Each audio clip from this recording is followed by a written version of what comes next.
Moab is a tourist community. It gets over 1 million visitors every year, and a lot of people come to this park just to play the musical playground here.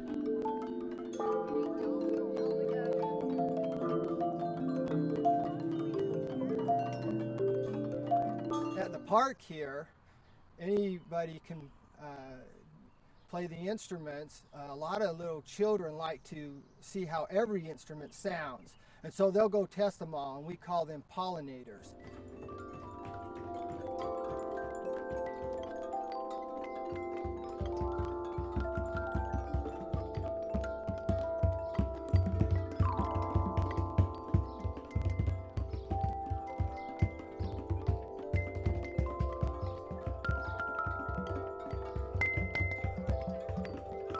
In the early 90s, I was invited to the Mark II Gallery to listen to all these instruments that Richard Cook made. All these people were playing music, and it sounded wonderful. And then they handed me the mallets, and I just realized they were just making it up at the time. And so anyone could just join in and get into some rhythm with the big group. And I thought that was really neat, that you can go to any instrument and everyone's just playing and everyone's enjoying it. And it was real easy. I just didn't realize that these people had not practiced. And then there's other people that just really get in a rhythm on the instruments, and it sounds really good. And a lot of times a big group will start going, and it'll all kind of blend together and sound good.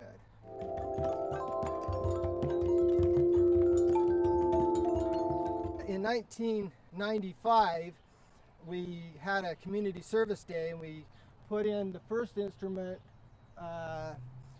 We called it Xylophonus Rex at the time. And we put in trees, and we made this little stream over here.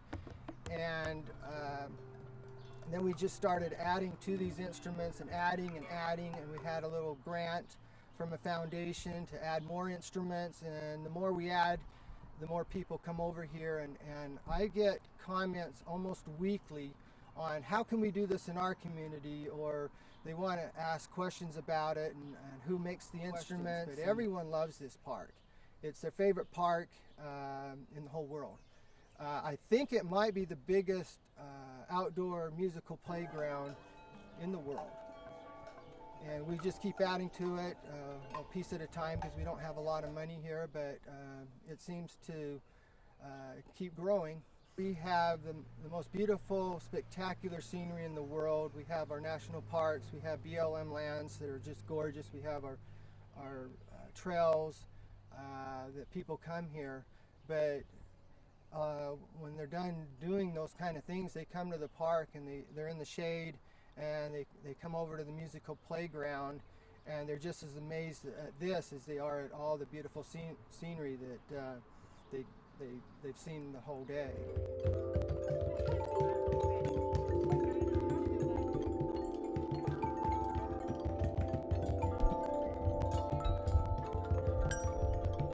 And everyone wants to do this once they've had a piece of this. They just love it. One of my first assignments was to develop the Mill Creek Parkway in the early 1990s. And we placed a bridge here at Rotary Park and other bridges, and we started tying this Mill Creek Parkway together. And what was interesting is these little side parks started showing up, the Youth Garden Project, or even this musical playground. And the parkway is neat, but the side attractions to the parkway has just been really cool. You see art, you'll see different things along the pathway here. And this is the coolest by far, the musical playground, because it's so unique, and very few communities have an outdoor musical playground. They have other playground equipment, but this is different. To be a complete community, you need everything. We have the scenery, but music is a big deal. Music goes into the heart of people. It moves them. Whenever you listen to a song, you get emotions from it. Well, you don't get emotions from a lot of things, but music you always do.